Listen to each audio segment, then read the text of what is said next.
Professor Guilherme, seja muito bem-vindo aqui ao nosso evento, ao nosso seminário Modernas Tendências do Sistema Criminal. Professor Raissan, fica à vontade, se você quiser ficar na sala aí, só fica à vontade, tá bom? Nós estamos aqui. Bom, eu vou cumprimentar o amigo Guilherme, desejar sorte à palestra dele que se inicia, e agora eu me retiro da sala. Obrigado, Okay, uma boa tarde a todos. Um abraço.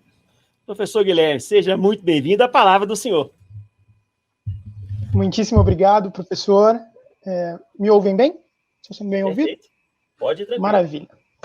Então, eu gostaria de iniciar a minha fala saudando o professor Lélio Braga e o professor Paulo Busato pelo convite para estar aqui na data de hoje com vocês. Queria dizer que é uma verdadeira honra, e até comentei com o professor Paulo que senti muito feliz com o convite. Especialmente feliz porque sei da qualidade dos pesquisadores que passaram por aqui e também sei da qualidade dos organizadores do evento. O professor Lélio Braga, conhecido pelos seus princípios de criminologia, que, se não me engano, estão na 9ª edição já, tem uma larga tradição, e o professor Paulo, meu estimado orientador do mestrado, com a sua vasta produção bibliográfica. Então, para mim é uma honra estar aqui e saúdo a todos na pessoa desses dois professores. Eu também gostaria de parabenizar os meus colegas que me antecederam, e especialmente a duas figuras que passaram por aqui, que foram excepcionais nas suas falas, que são, respectivamente, o professor Gustavo Scandelari e o professor Raissan. Creio que fechar este bloco das palestras é uma atividade árdua, especialmente depois de duas grandes falas desses dois grandes amigos. Eu costumo brincar que falar depois do Raissan e falar depois do professor Gustavo é como se a banda do bairro fechasse o show dos Beatles e dos Rolling Stones. Então, eis a minha árdua tarefa na data de hoje. Bem, o título da minha fala abre a exposição com uma interrogação. Uma interrogação que trata a respeito de uma categoria dogmática que é conhecida atualmente por bem jurídico e que tem longa tradição no debate dogmático penal, no debate jurídico penal. Vários autores, a partir, especialmente da década de 60, e aqui cito o professor Knut Amelung, o professor Günther Jacobs, o professor Heiko Lesch, enfim, vários autores se dedicaram a criticar a teoria do bem jurídico a partir de várias concepções teóricas, seja afastando o bem jurídico para substituí-lo por uma compreensão de identidade normativa, de preservação de expectativas normativas, seja para afastar um pouco a teoria do bem jurídico para introduzir a noção de direito subjetivo. Quer uma, quer outra, partem ambas da crítica à teoria do bem jurídico.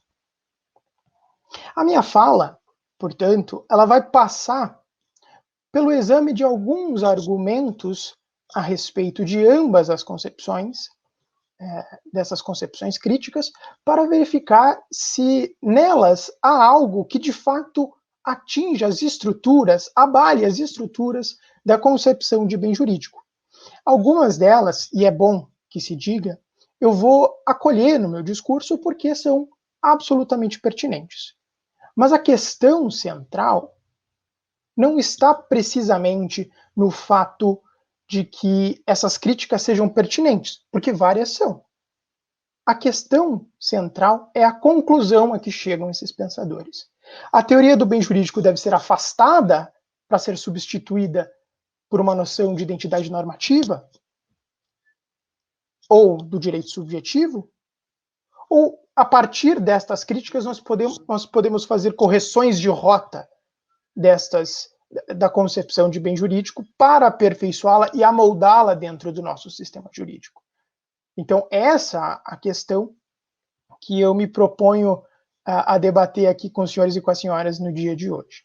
Para isso, eu selecionei 3 argumentos, arbitrariamente selecionados, diga-se de passagem, que eu diga que me parecem que são relevantes para a gente discutir em torno da procedência ou não da concepção de bem jurídico.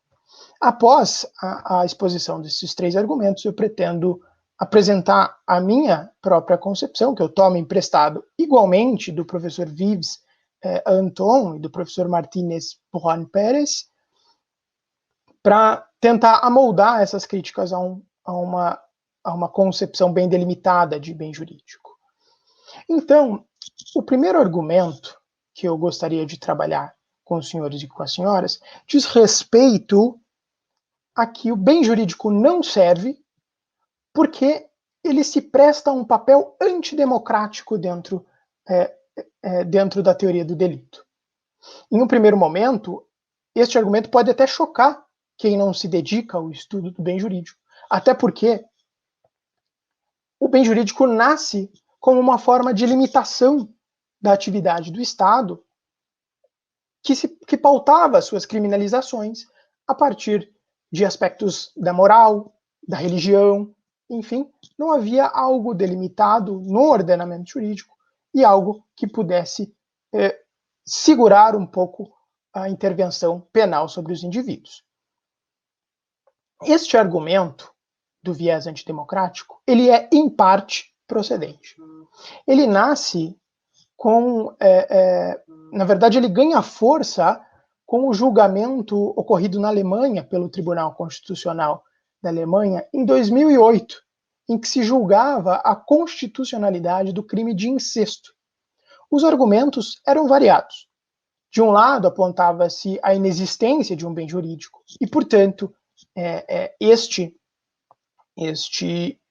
bem jurídico não teria qualquer influência que legitimasse a criminalização, e, de outro lado, apontava-se que o bem jurídico era irrelevante neste aspecto, e o legislador constitucionalmente legitimado possuiria teria direito de criminalizar condutas, porque ele seria o legitimado, o mandatário do povo para dizer o que é ou não tolerável numa sociedade.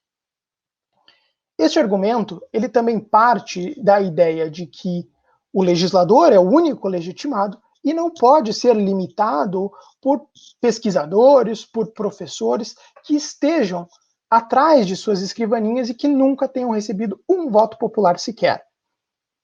O argumento é forte. Mas ele parte de algumas conclusões que são equivocadas. O primeiro de tudo, penso que nós devemos examinar o que vem a ser democracia. Democracia em si já é algo indefinível, já é algo que não pode ser sintetizado em todos os seus meandros em um único conceito estanque. Mas nós podemos conceber a democracia a partir de um procedimento de governo no qual só o povo legisla e todo o povo legisla. Como todo procedimento, a democracia ela depende de alguns pressupostos que estão presentes na maior parte dos estados constitucionais do nosso tempo, né? Que são, por exemplo, a manutenção da autonomia dos indivíduos, a manutenção de sua liberdade e a manutenção da igualdade dos indivíduos. Então, porque se nós ignoramos estes pressupostos, nós podemos recair numa ideia já ultrapassada, e que inclusive era uma preocupação de Jean-Jacques Rousseau no seu Contrato Social, que era a ideia de que a democracia poderia redundar no totalitarismo da maioria, no arbítrio da maioria em prejuízo da minoria. Para evitar este totalitarismo da maioria, desenvolveu-se um conceito, ou melhor, uma ideia geral que pretende limitar esta atividade legiferante do Estado, enfim, de um objetivo, que é conhecido nas democracias ocidentais como o princípio do interesse público ou também princípio republicano. este princípio, ele joga especial, ele tem especial interesse no âmbito do direito penal, sobretudo para limitar a atividade legiferante ou criminalizatória, criminalizante do Estado, a alguns pressupostos definidos como interesse público. Então, ao contrário do que quem sustenta a tese de que o bem jurídico seria, de fato, algo antidemocrático, nós podemos sustentar que o bem jurídico ele trabalha a partir de uma ideia de interesse público. Ele trabalha a partir de alguns princípios que regem o ordenamento jurídico, que determinam até onde pode o legislador caminhar. Afinal de contas, leis penais, leis criminalizatórias, elas não podem ser arbitrariamente selecionadas por alguém, ainda que goze do mandato que lhe foi confiado pela população. Por exemplo, ninguém poderia sustentar ser legítima uma criminalização do respirar ou uma criminalização de certos grupos por serem certos grupos. Há algo que deve ser mantido dentro de uma democracia. Então, este argumento, ele é em parte procedente na medida em que nós devemos incorporar alguns princípios constitucionais dentro do direito penal, trazer para dentro da teoria, da assim denominada teoria do delito, alguns princípios constitucionais que limitem, de alguma forma, a intervenção penal. Mas, da mesma forma que limitam, eles também são aptos a justificar esta intervenção penal. Um segundo argumento que encontrei, que selecionei, ele diz com a questão da irrelevância do conceito de bem jurídico dentro da teoria do delito. E essa irrelevância, ela partiria de uma noção muito determinada. Nós teremos aqui, um pouco mais adiante, no nosso debate, a palestra da doutora Mariana Sesto, que falará, por exemplo, do bem jurídico vida e da interrupção de cuidados paliativos. E se nós examinarmos o bem jurídico vida, nós veremos que ele é vulnerado a todo momento, a torto e a direito. E nem sempre, e nem em todas as situações em que ele é vulnerado, o Estado punitivo é chamado a intervir. Por exemplo, uma morte natural não deve ser apreciada no âmbito do direito penal. Este argumento põe em destaque o fato de que o que importa dentro da teoria do bem jurídico não é em si o interesse lesionado, mas é a forma do interesse lesionado. Eu penso que este argumento ele não procede, e este argumento de fato não procede, na medida em que ele trabalha com uma ideia já superada no âmbito da ação significativa de que o direito penal é uma ciência. E que, como ciência, ele deve captar alguns dados da realidade, alguns objetos que na doutrina são tratados como objetos materiais que justificam a criminalização de uma conduta, que o direito deve reconhecer esses objetos e incorporá-los. E assim, de certa forma, apenas interessaria a lesão ao bem jurídico. Pelo contrário, o bem jurídico não é algo determinado. O bem jurídico deve ser compreendido a partir de uma noção do direito constitucional, a partir dos princípios que derivam a criminalização de uma conduta, que sustentam a criminalização de uma conduta. E se assim é, o que está em jogo não é um objeto, mas são razões, são justificativas para afirmar a presença de um bem jurídico, ou não. Há um terceiro argumento, e creio que este terceiro seja o argumento que mais gosto de tratar, que seria o problema do conceito de bem jurídico. Alguns autores sustentam a irrelevância da noção de bem jurídico porque ele não poderia ser sintetizado numa noção, numa definição comum. sequer os autores que trabalham com a noção de bem jurídico, eles concordam entre si nos componentes definidores, no que define o que seria o bem jurídico. Então nós temos versões que tratam o bem jurídico a partir do Harm Principle, e aqui eu lembro da professora Helena Regina Lobo da Costa. Nós temos outras versões que trabalham com o aspecto individual, outras versões que trabalham no aspecto social, mas nenhuma delas se conecta. E se os bens jurídicos não podem ser conceituados, eles, para este argumento, não seriam legítimos dentro de um Estado constitucional. Então, a pergunta que os autores lançam é a seguinte: os bens jurídicos, eles são alguma classe definível com algum componente comum?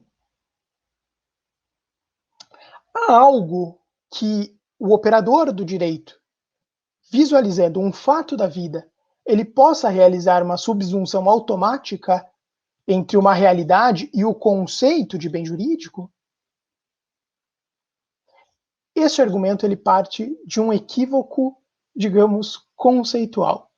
O equívoco de que o direito penal seria uma ciência social aplicada, que seja. E se é uma ciência que observa e descreve, ou que conhece e valora, ele parte do conhecimento, ele parte de uma referência empírica para, a partir desta referência empírica pré-existente ao direito, incorporar esta noção ao direito penal dentro de um substrato, dentro de uma noção até idealística a respeito deste conceito. Este argumento é equivocado na medida em que o estudioso do direito penal não é um cientista. O que o estudioso do direito penal faz é buscar razões que legitimem a sua teoria, que legitimem a sua concepção. Percebam, os senhores e as senhoras, que o título da minha fala não trabalha com uma noção de conceito. Não falo em conceito de bem jurídico. Falo em concepção de bem jurídico, que cobra sentido apenas na ideia de que o bem jurídico ele não pode ser definível. Ele apenas tem algumas situações similares que os unem a partir de argumentos. E, portanto, o bem jurídico ele serviria apenas como justificação da criminalização a partir de princípios derivados tanto do direito constitucional quanto dos princípios fundamentais do direito penal. São essas noções, e quanto mais reduzirmos estas noções principiológicas, mais limitada será a possibilidade de atividade do Estado, da atividade legiferante do Estado. São essas noções principiológicas que farão com que o bem jurídico recobre a sua legitimidade perante o legislador, perante o juiz que aplica a sanção em face de alguém pela lesão de um bem jurídico. Então, na minha ótica, e aqui parto para minha terceiro momento da minha fala, pela minha ótica, o bem jurídico deve ser observado a partir de uma noção procedimental. O bem jurídico serve para justificar criminalizações e, ao tempo em que justifica, ele também limita. Eu creio que esta conclusão seja até inafastável, porque há uma certa concordância na universidade, na academia, de que o direito penal não tutela bens jurídicos, ele não tutela interesses. Porque na medida, quando ele é chamado a se manifestar, a intervir dentro do ordenamento, ele o faz porque o bem jurídico já foi lesionado, ou sofreu uma tentativa de lesão.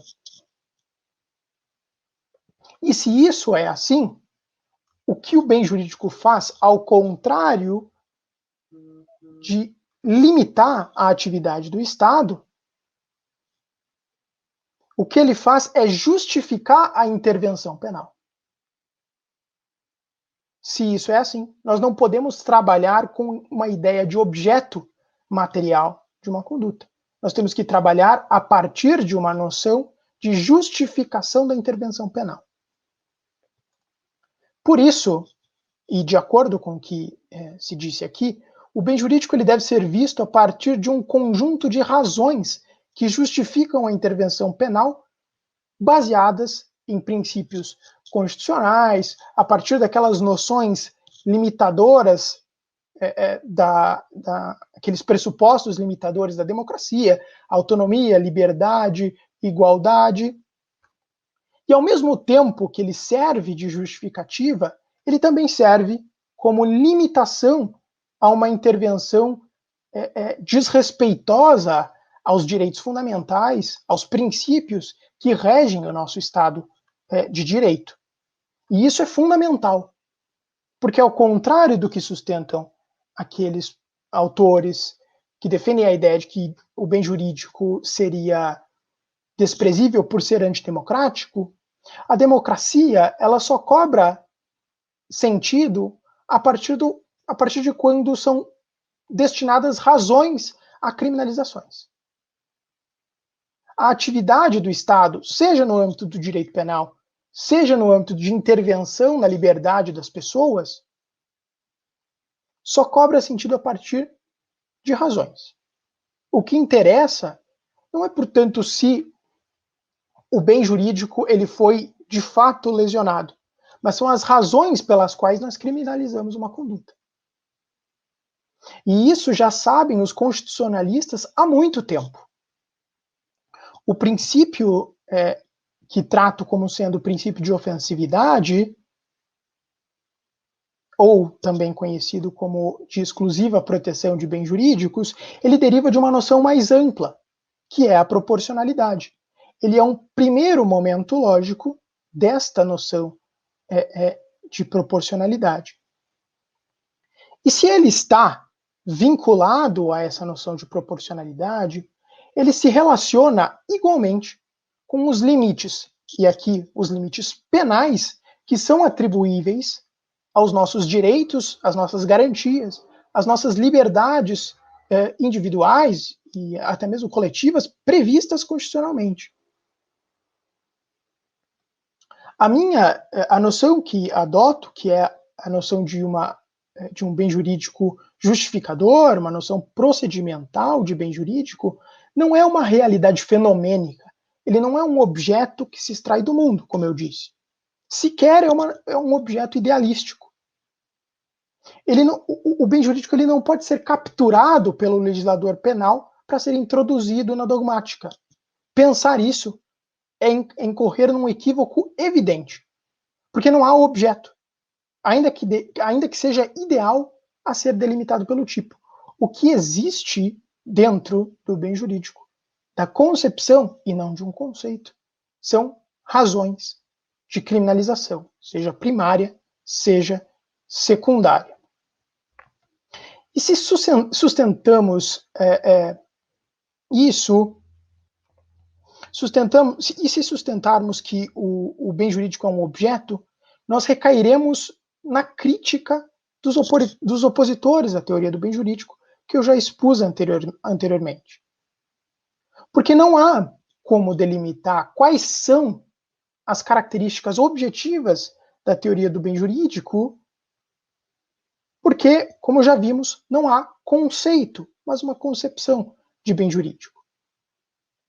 Se permanecermos com a ideia de que devemos tratar de um conceito, nós vamos recair em definições vazias de conteúdo, que compreendem o interesse o bem jurídico como meramente um interesse ou um valor tutelável pelo direito.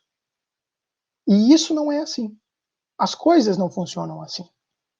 Dentro do Estado constitucional, a intervenção penal apenas cobra sentido quando se apontam as razões e a justificativa do seu emprego. Eu creio que um exemplo pode auxiliar a compreender um pouco melhor o que foi exposto aqui. quais seriam os princípios que justificam a criminalização do porte de drogas para consumo pessoal? Quais seriam? Alguns autores sustentam que seria a saúde pública, um bem jurídico coletivo. Portanto, o princípio a ser preservado pelo direito penal seria a manutenção de uma saúde coletiva da sociedade, evitando-se, uma expressão que é utilizada muito atualmente, evitando-se o colapso de todo o sistema de saúde por um uso excessivo, por exemplo, da substância conhecida como cannabis, como maconha. O que pode ser contra-argumentado? Se nós pegamos alguns dados, nós vemos que o uso do tabaco ou o uso de bebidas alcoólicas, eles são muito mais lesivos à saúde pública, muito mais lesivos ao sistema de saúde, a partir de uma noção global do sistema de saúde, do que o uso da cannabis. Se isso é assim, nós vulneramos o conhecido princípio da igualdade. Porque ao tempo em que alguém é dado usar de uma substância livremente, que gera danos, isso é fato, e não é dado a outra pessoa, nas mesmas condições, a usar uma outra substância, que seja menos lesiva ou que seja igualmente lesiva, vulnera o princípio da igualdade e, portanto, vulnera a criminalização, impede que a criminalização seja realizada. A teoria do bem jurídico, portanto, ela está intimamente relacionada com a noção de constitucionalismo, com a noção de um direito constitucional. É onde direito penal e direito constitucional se tocam para a realização da justificação de criminalizações. De outro lado, se bens jurídicos são razões, quais seriam as consequências derivadas da ausência de razões, da ausência de uma concepção de bem jurídico em uma dada criminalização? Esta ausência conduz a não saber o porquê alguma conduta é punida. Conduz, portanto, a não saber sequer qual é o sentido do castigo. Nós temos hoje algumas teorias que explicam qual é o sentido da punição, teorias retributivistas, neo-retributivistas, preventivistas, e também temos a crítica agnóstica, materialista a estas teorias. Mas uma coisa é fato. Já no âmbito do discurso, a ausência de um bem jurídico determina a ignorância a respeito de uma criminalização. E a ignorância, senhoras e senhores, não parte do Estado constitucional e democrático de direito. Não é legítimo que um legislador incrimine uma conduta partindo da ignorância.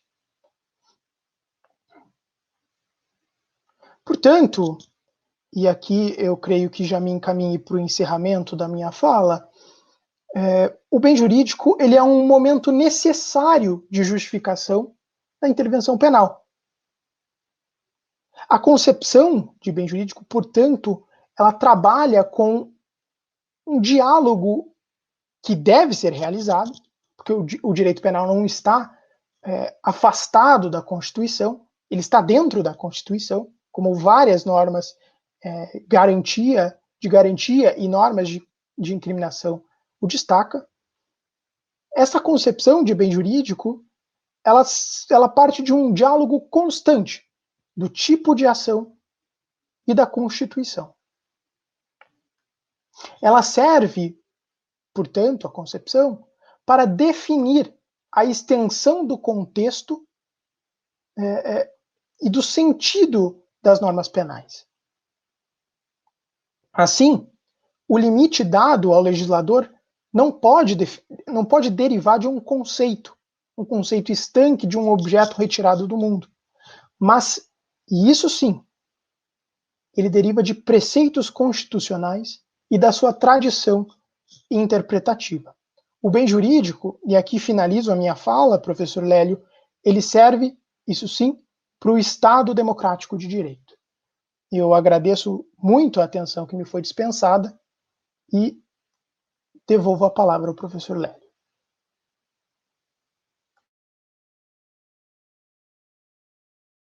Professor Guilherme, muito obrigado pela gentileza da apresentação. O senhor terminou até antes do prazo. Muito obrigado por ter nos atendido aí nesse evento aqui. E esse tema do bem jurídico aí, eu penso que